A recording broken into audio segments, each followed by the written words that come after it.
No. I was so worried this was gonna happen. I was like, is that where they're going with this? Is this what's gonna happen? No. Yep. Oh. Oh my god. Just a couple of silly friends talking about serious stuff. I'm not quite. I'm not quite straight. Oh, honey, I know. Anyway, welcome back to Not What I Was Expecting. Two friends react to Crazy Ex-Girlfriend. I'm Enough.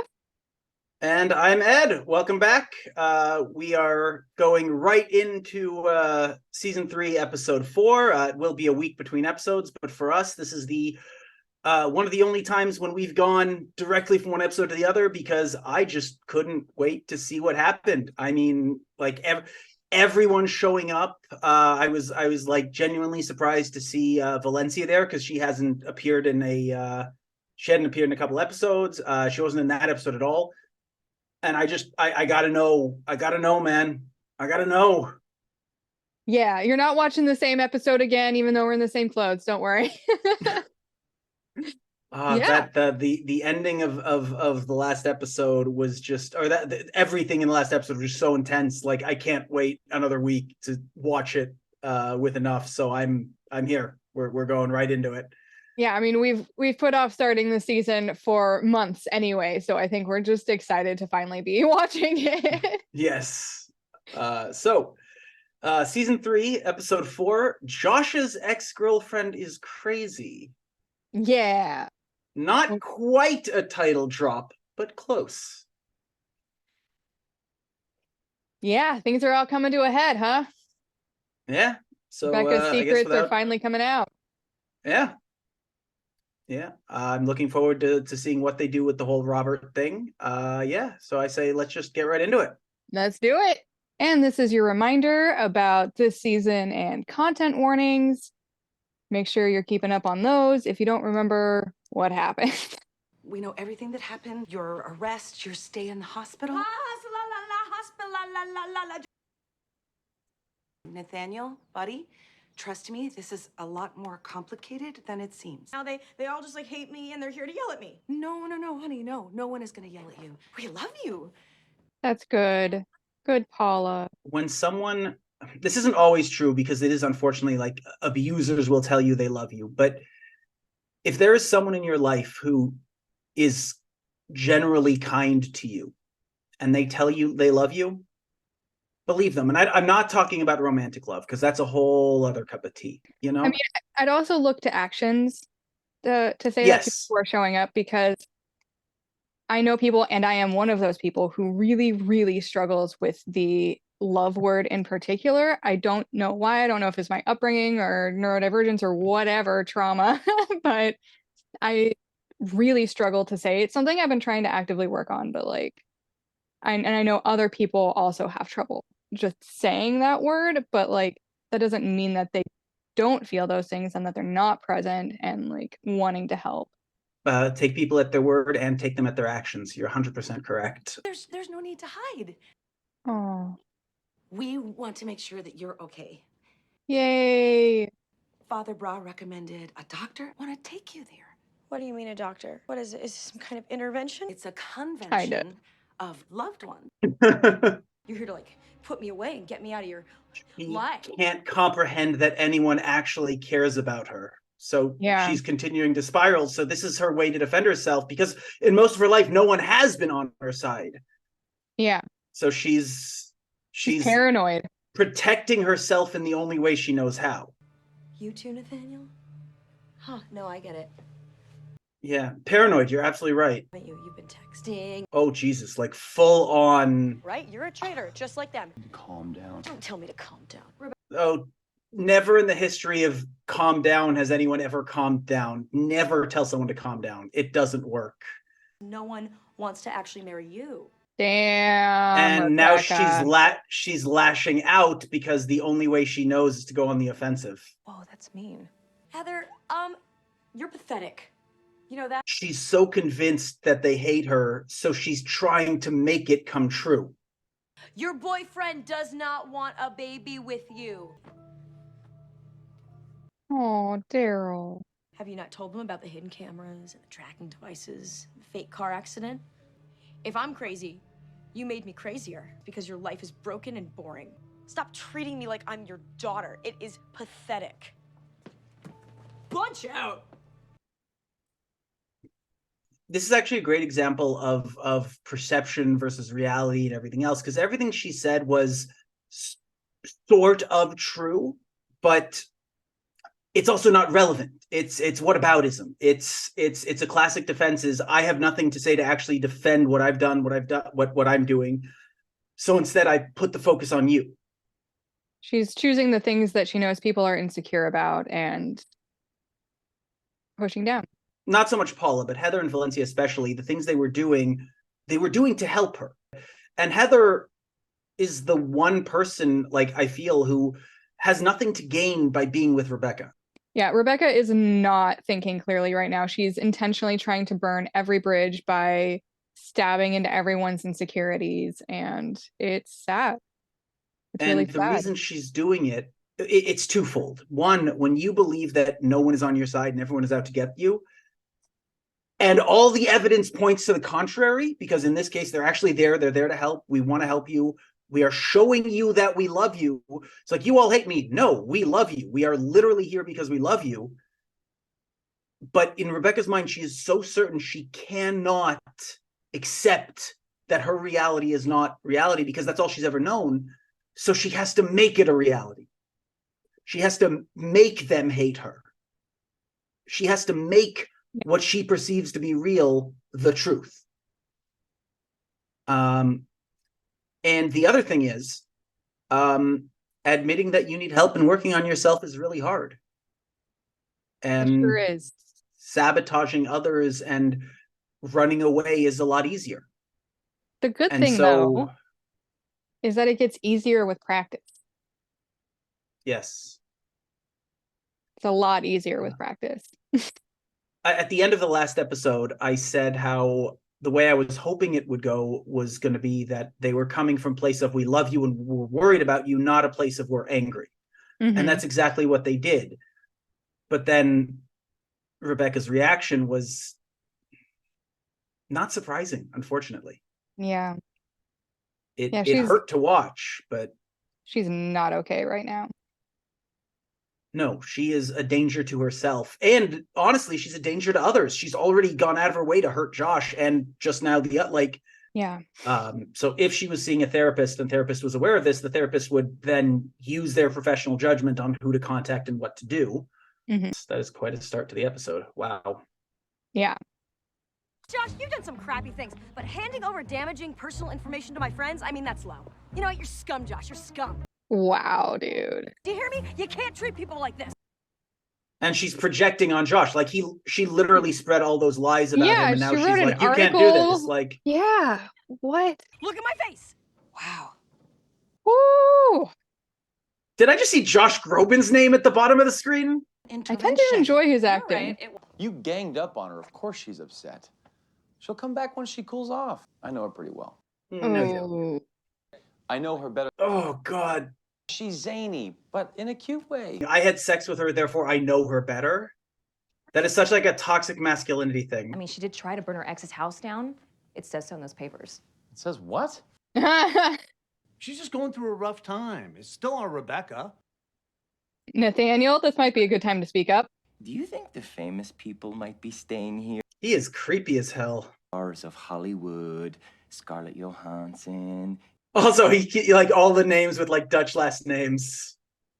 So you came to a youth hostel in West Covina just to meet Danish-American movie stars?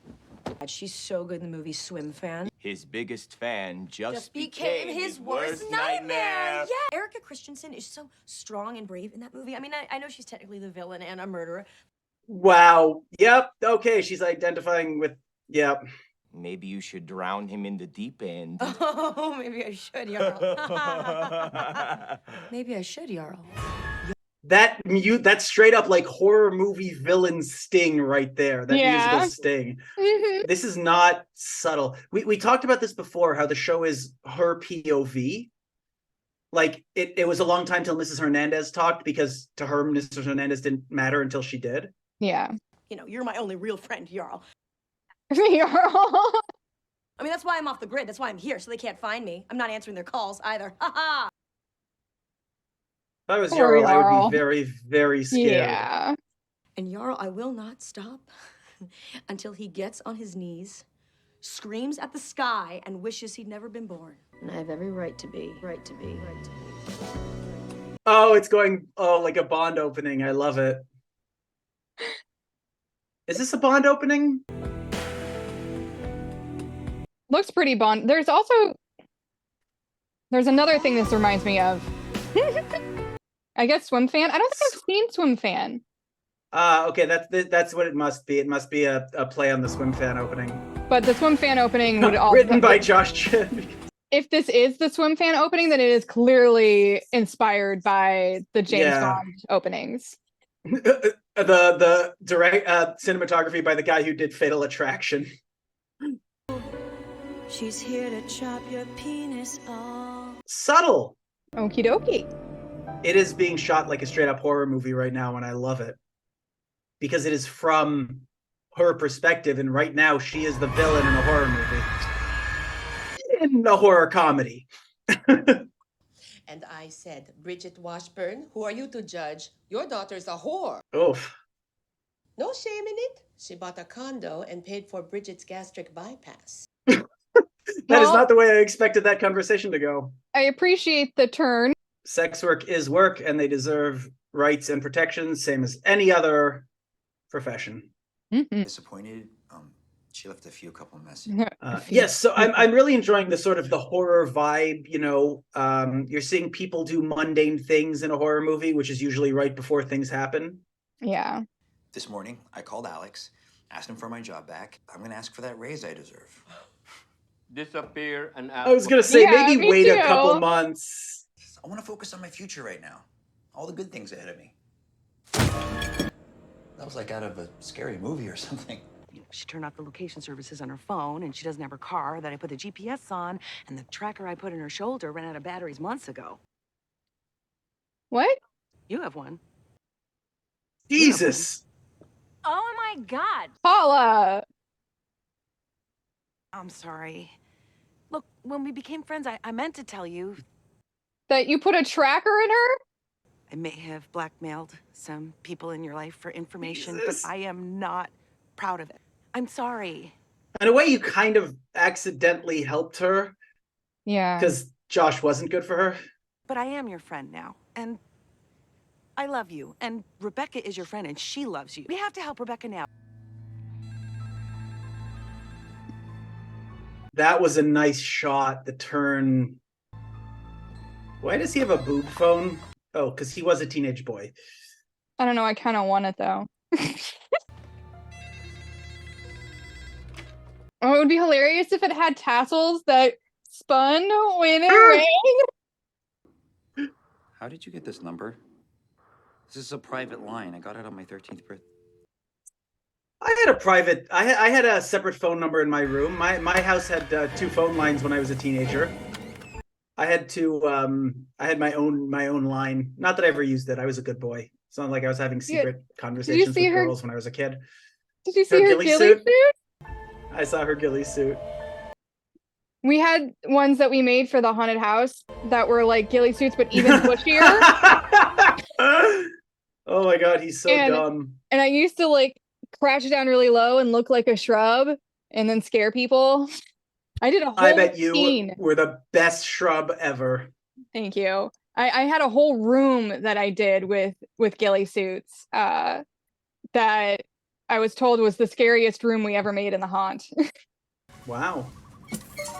I gotta say, the cinematographer is doing such a good job of like imitating a horror film while also still keeping it kind of silly. Yeah, I like that we're seeing. Oh my God, no. What is that? I hate that face. That face was legitimately scary. I love the showing sort of the behind the scenes of what the villain has to do to make all those things happen. How silly it looks. Rebecca was obviously very Oh no, he's letting it get to him. Daryl, this is not the time. Out of the blue, she was like, oh, White Josh does not want to have a baby with you, which is crazy because... Oy. Daryl. Oh no, Daryl, now is not the time, Daryl. If you're not really considering the baby and you're just humoring me... Oh boy. Daryl, I'm out. Daryl. Oh my gosh. I am with Hector on that, though. Get out, boy. Yeah, that's totally fair. I got too involved in your personal life. I regret it. Now, can we go back to the restaurant because we are waiting for a lava cake? You know what? What? Who's that?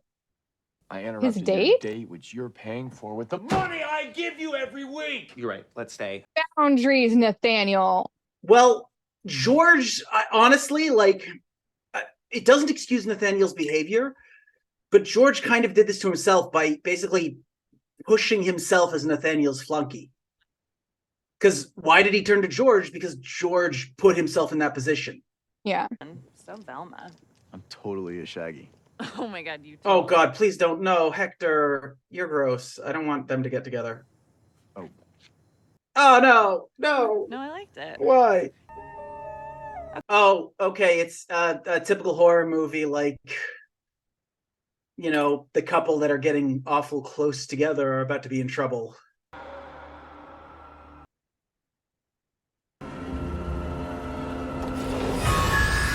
Jesus. That is legitimately creepy. Rebecca? This is the part where you call the cops. Stop it! Leave me alone! I'm not afraid of you. Convincing. Yeah, this is Why the did part you where you not call see the her? cops. Because she was out of frame. Jarl, you won't believe what's happening. So I have decided to reenact every great revenge movie ever made. But what happens after you do all the scary things to him? I don't know. Because You every... die. Oh my God. Whoa, what? That's how every one of these movies ends. The monster has to be killed. No. Except it's how every one of her... Every time she's tried to get revenge, it's gone badly. And she still doesn't learn. This is about retribution. Making Josh feel like I've felt my whole life. Wait, you were unhappy before you met him? Then how is this his fault? Oh. He took his normal and rubbed it in my face. Josh is more a symbol of effortless normalcy from which you always felt excluded. That hit home. Yeah. Holy cow. I don't even have anything to add because that is literally perfect. But yeah, the idea of being excluded from normalcy, like this jealousy, this frustration, this, I don't know, anger or what, but like, why can't it ever be easy? Why can't anything ever feel normal? Why do I look at all these other people who are just sort of living their lives and they're comfortable and fine, and it's, you know, Yeah. they don't have to fight with their own brain and their own body every day, you know? Oh, they had a relatively normal upbringing where they weren't afraid around the house or whatever. Like, Yeah. I had a friend that got married recently and was so incredibly supported by her friends and family, and the way they came together was one of the most truly thoughtful and wonderful things I've ever seen in my life. And like enough to make somebody with family issues feel a little insecure. And it ended up sending another one of our friends who came from a traumatic past into a mental health spiral, and is one of the people that I know that has ended up in an involuntary hospitalization. And it was triggered by that wedding and all the support that our friend was receiving. So I think that, yeah, seeing that sort of effortless normalcy can really be triggering to people from a lot of trauma if they haven't really worked on their mental health, if they're not in a really stable place. Yeah. I've definitely had times in my life where I'm seeing normal things, like things that we can, you know, should quote unquote be normal. And it, like, I'm happy for the people experiencing it, but part of me also hurts because I don't have that, because I didn't experience that, because I'm craving that.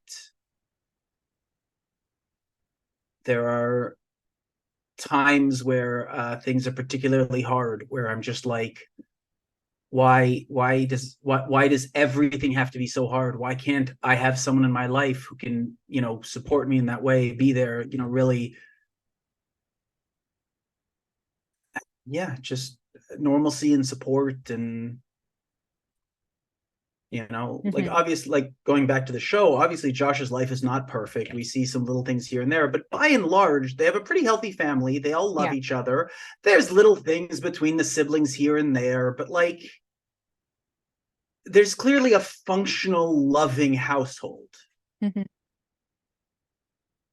And for someone like Rebecca, who has the exact opposite of that, that's gonna be very appealing and triggering at the same time.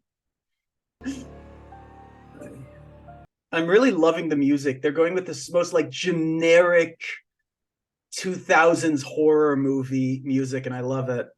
Do you guys agree with Rebecca? Do you think I'm a bad mom?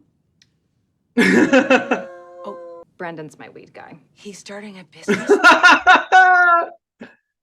Okay, that was funny. Brendan's my weed guy. What? Why are you in my house? Rebecca could come back here. I have to wait for her. I called the police, but apparently we can't report her missing for another 36 hours.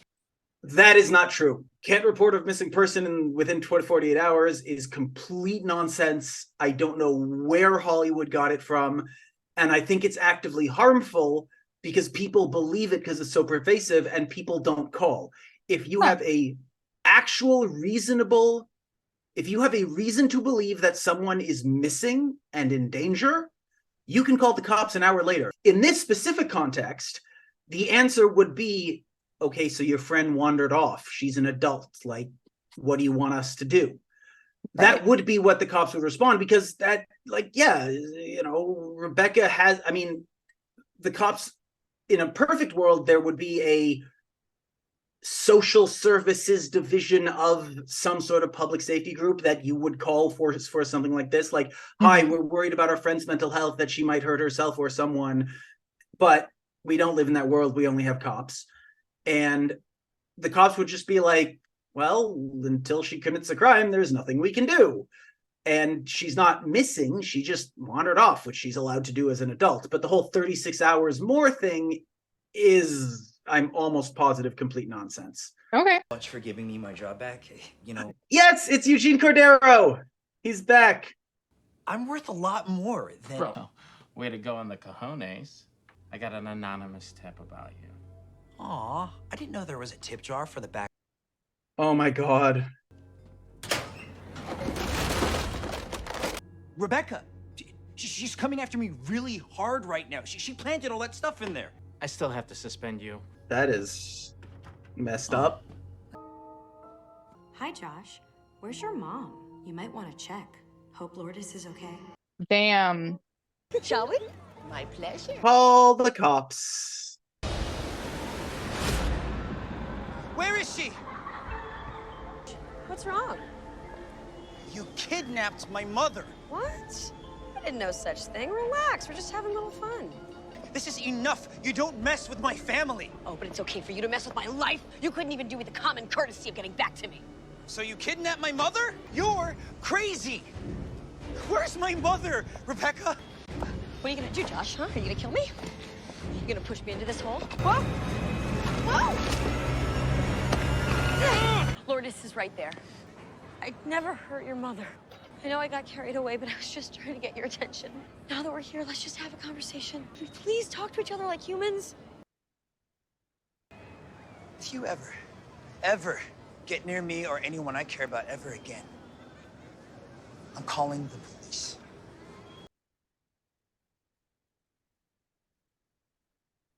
Because I don't know who I am if you're not in my life anymore. Leave me alone. This is a reaction channel, and we're supposed to react. And Kinda I hard couldn't with do that going on. anything. I couldn't do anything but watch. Yeah. I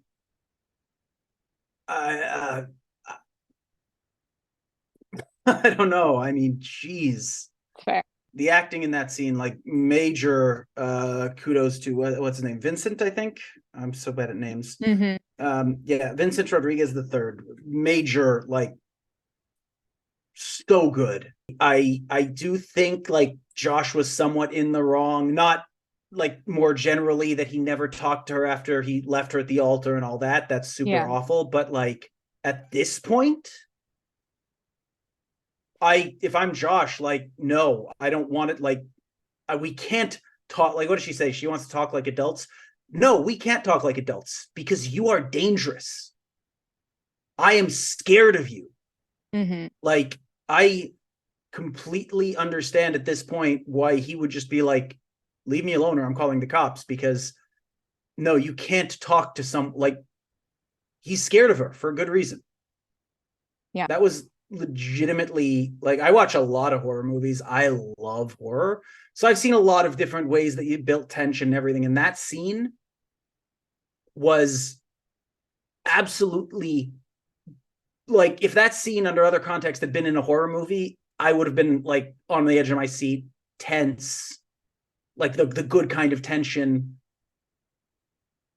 Yeah. And sort of seeing Rebecca suddenly become kind of the scared one. You know, Rebecca's been playing with, now this can get into cool, you know, gender dynamics and everything, because at the end of the day, Josh is a very large man and Rebecca is a very small woman.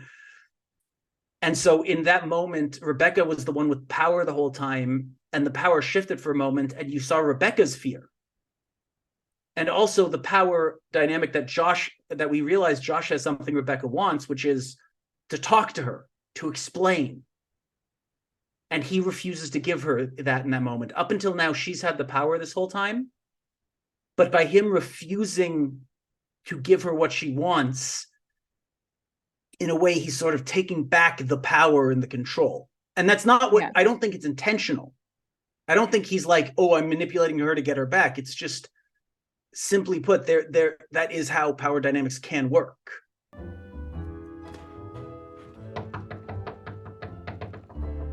That's good. That's where she should be. Hi, I need you. I need help, please. Oh, honey, it's okay. It's okay. Good, asking for help. Rebecca. Oh no. Oh my God, seriously? She's about to hit rock bottom. I can feel it. I have to do something. Oh, Paula's so sweet. She is. But she also does need to take care of her own family a little more, maybe. Well, her family isn't currently in Gin and crisis. tonic. That's And, true. He would do his steady drinking here. I was out of options. He was always there. I remember that guy. I miss Greg. I don't know what story I'm in anymore, you know? Look, it's Emery. What? It's the guy. He knew that I needed him. He knew. No, it's not. Hi, Greg. It's not. She saw what she wanted to see. Greg, I'm here. Gregory? Oh man, butt dial? What? I hear you ordering a cheeseburger, Greg. Really? A butt dial right then? That's... Yeah, I think one of the things that I really like about this show is the theme of what happens when somebody tries to live their life according to the narratives that we're taught in media. Like trying to shoehorn your life into this specific narrative and what happens when that doesn't work. There's a saying in Hebrew, and I'm sure I brought it up in a previous episode. I don't remember though. It's called "Ata chai beseret," and it translates as "you live in a movie." And it's said, you know, sort of like cheeky little teasing, but it's very much like, dude, this isn't a movie, okay? Like, it's, you know, it's like when someone is like expecting their romance to go like, you know, like it does in the movie, or like on a more serious note, like, oh, you have an estranged father and you'll go meet him, and then, you know, you'll break down and cry and it'll be really touching. It's like, Yeah. you live in a movie. Like, yeah, that might happen, but most likely you're just going to talk. Like, there's a reason you're estranged, or there's a reason, you know, the girl decided to go to Paris instead of staying home with you. Like, whatever it is, like, real life is not decided by writers and their own neuroses. Right. Yeah. Um, And I like that recurring theme in this show. I think they yeah. do a really good job with it, showing how destructive it can be, how harmful. For someone like Rebecca, who didn't necessarily have a lot of friends growing up and didn't exactly have a healthy home growing up, you gotta wonder how much time she spent at home watching like old VHS copies of Disney movies and rom-coms and stuff. Like, genuinely, like, for a lot of us who maybe didn't see good, healthy relationships modeled growing up, maybe like me, for example, I was bullied a lot. I didn't have a group of friends. So like a lot of my ideas of how groups of friends hang out and how dating and stuff goes came from movies, and it took me a long time to sort of unlearn that stuff, you know? Yeah, I mean, there are countless examples from my life of me doing those kinds of things where I was trying to live my life as if I was in a film because TV and movies were my friends when I didn't have any. And while it was great that I had something to fall back on, it did not leave me with the best lessons on how to treat people and what my life was supposed to look like. And that had repercussions. Yep. It helped you when you were a kid. It was your defense, your safety when you were a kid, but because you never learned other ways, those don't work when you're an adult so much. Not so much, no. And in real world relationships, and yeah. Oh no. Greg, it's Greg's dad. What is she gonna do to Greg's dad? I gotta go say hello to him. Do you? How is that guy anyway? He flunked out. He's bald. He's sad. No, he's sober. And he fell madly in love with a girl in his class. Yay! Good for Greg. What's her first and last name? And just in case it's common, what's her middle name? Oh no. Oh, no, you don't. Good dad. He's really content. He's happy. Good dad. Good Greg. Good dad. Sometimes I really think I'm not gonna be fine. You're gonna bounce right back. Why are you being nice? I thought you hated me and thought I was like crazy. Aren't we all? No. I was so worried this was gonna happen. I was like, is that where they're going with this? Is this what's gonna happen? No. Yep. Oh my God. Hello, Naomi. It's me, Paula. Don't hang up. Calling Naomi. And she needs you. She needs help. Oh God, no. So gross. Like, Yeah. you just had sex with your ex-boyfriend's dad. Yeah. Like, I don't even care that much about the age difference because she's an adult, but like, and it's a drunken hookup, but like, rock bottom, I guess. I don't know if this is what they're going to do. And usually the show does the right thing in cases like this, but oftentimes sex with someone ugly or old or gross or someone they don't like is used for shorthand in movies as rock bottom. And I feel like it's kind of shame because very often it's often like someone really ugly and gross, like, ew, like why would she ever like him? Why would he ever, like, oh, he'd never go hook up with her because, oh, look how fat she is, or like, oh, she'd never be with him, look how gross he is. And it's basically like body shaming, looks shaming, whatever. The idea that like someone not conventionally attractive could ever hook up with someone conventionally attractive, and if someone conventionally attractive winds up with someone not conventionally attractive, oh, it's rock bottom. I mean, in this case, it kind of is, because the point is, not only is he much older than her and whatever, she was already well on her way to rock bottom, and he's her ex-boyfriend's dad. Yeah, I feel like the relational aspect is more important in this particular scenario. Yeah, like, I mean, yes, hooking up with random old guy at the bar is pretty bad because it's not something she would do if she were doing well. But yeah, this in particular is disturbed. But it's also, they showed it. Why? Because he's the first guy that she felt showed her empathy. Yeah. Right. And she was also ready to jump on Nathaniel earlier because he was being nice to her. And that's another self-destructive thing that a lot of people who aren't doing well will do, is when a member of the sex they're attracted to shows them interest, they'll jump on it and use sex because they're desperate for intimacy and validation. And they think that because of so many societal issues and the way we're raised, everything, they think that sex is a shortcut to intimacy and validation. Yeah. And so I think that's also a part of it. And yeah, there's also a lot of gendered conditioning that happens where people who are born female are told that a lot, if not all of their worth is based on their ability to be sexually pleasing. So if she's feeling worthless, it makes sense that she'd be attempting to fill that with pleasing somebody else, which sucks. But like, it follows, tracks. I don't like his motivations though. What was that about? I think he was just drunk and a hot young girl. Not that it excuses it, but like, she was clearly consenting. Yeah. But she was also clearly in a really bad place emotionally. Yeah, no, it's not okay, but it's also like, I don't think he did anything evil or cruel. Oh. But real life isn't a movie. What we were just talking about, wow. Yeah. Things to be wrapped up neatly. Wow. My turn to be like, I thought I was being clever, and I was going right for it.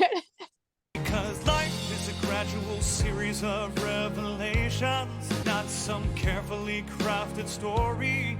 I want that alligator. I wonder if he got it at the zoo. Oh, he definitely did. Life doesn't make narrative sense. I love this shot. The cinematography is beautiful. Yeah, they had a lot of fun with the cinematography in this episode. You don't want to have a baby, do you? I don't think so. What are we gonna do? I don't know.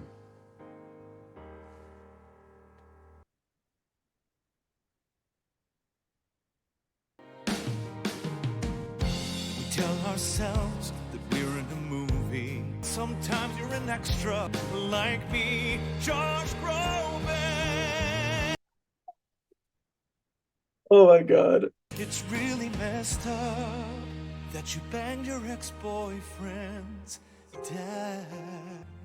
Oh wow, that song was Really brought that theme into focus. Oh, because the whole thing was like her, I forgot the opening. Yeah, the whole thing was her show. Best boy Jarl, the Danish guy. Worst boy Josh Chan. Best. I love bad meta humor. So I love when movies use their credits, like in Deadpool at the beginning when they use the credits to, like, you know, make jokes. I like when they do that. I did it, Jarl. Safety manager, nobody. I'm gonna have to go back and rewatch all of these credits just for myself because they're fun. Visit her mom. Hi, Mom. Makes sense. No, you're absolutely right. I give up. I'll come home. Oh my god, Naomi. Naomi probably like almost is happy that this is happening because now she can get what she wants, which is Rebecca to come home. And honestly, well, that's it raises an interesting question. Like, she went to West Covina for all the wrong reasons, and it was not healthy for her. But it's not like New York was good for her either.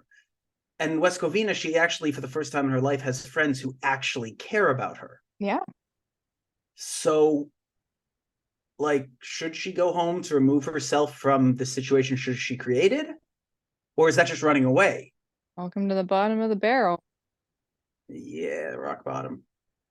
Oh my god. Even in the credits, like not the credits that we just saw, but the credits at the end of the song that showed all of the Rebecca bunch, like some of these are hilarious. Carb services, pretzels, cheese services, brie, cheese services, dry aged cheese, cheese services, Gouda, I do love cheese. Can you believe we're only 4 episodes in? Yeah, that feels like that should have been like episode 8 or 9. Like fudge, jeez, wow, just fudge, jeez, wow. Yeah, I think season 3 is the most intense. This is not an easy show to watch. No. Not always. Oh, that scene with Daryl and White Josh. Yeah. I can't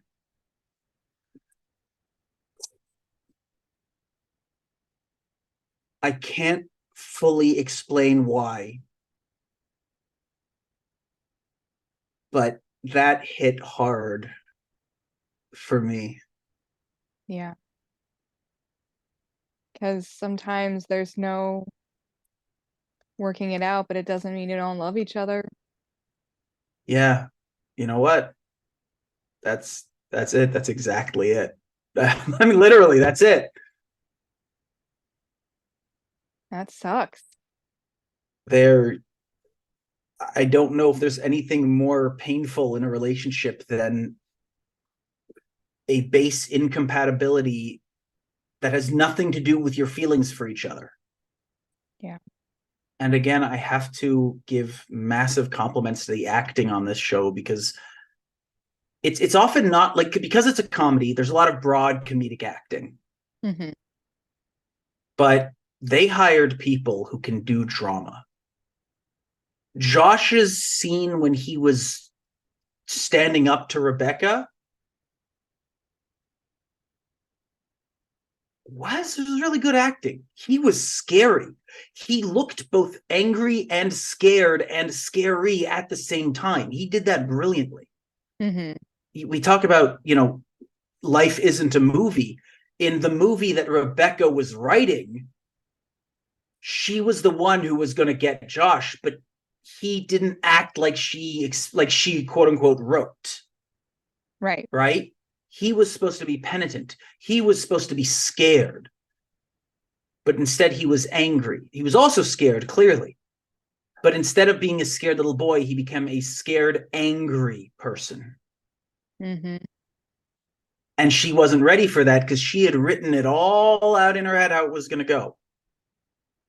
But you can't, now obviously the show is written, but the point is you can't write how other people react. Nope.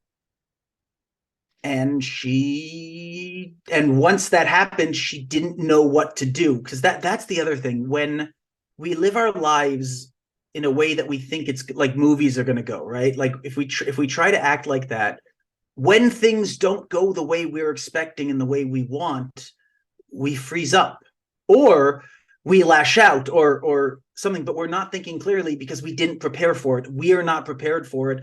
We're not trained and able to deal with the thing because we need it to go like a movie and it didn't, because other people don't react necessarily the way we expect them to and want them to. Mm-hmm. And that scene, like, now that I'm thinking about it, tying it together with the final song and everything, that scene just drove home the whole point of this episode. Yeah. And not just then, this episode, this whole show has been about her trying to shoehorn in these movie narratives. Story. Yeah. Yeah. Trying to make everything make narrative sense, and it doesn't. Yeah.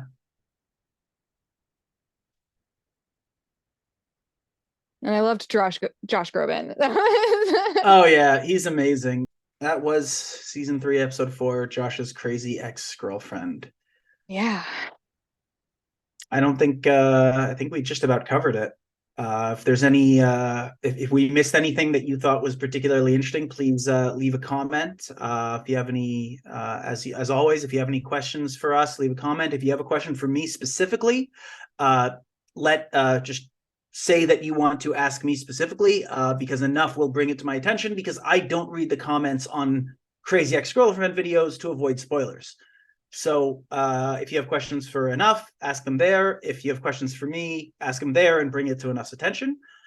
And I'll pass it along. And if you want to see the full length of this reaction, get some exclusive content, and join the Discord community, vote in the polls on what we watch next, you can find all of that at our Patreon, link in the description. And we really loved having you here, and we really want to hear from you in the comments and tell us what you thought about this episode. And we hope you have a great week. Thanks so much. Thank you. Bye.